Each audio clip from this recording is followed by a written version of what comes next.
Я не хочу, чтобы Уральская республика стала республикой попов. Хотя, пожалуйста, не за госсчет, не за счет других людей, исповедуйте все, что угодно, ставьте свои храмы, которые при этом никому не мешают. Мулы, или как муадзины они называются, да, с минаретов орать не будут. Мелодичный колокольный звон, который вы сейчас слышите, вполне допускается. И даже приветствуется. И это даже хорошо.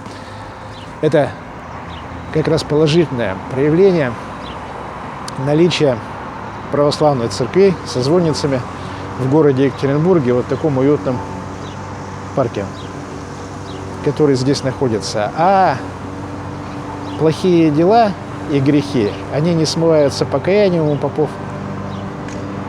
Они смываются поступками. Иногда смываются кровью. Я не хочу, но кровушка в ближайшее время потечет.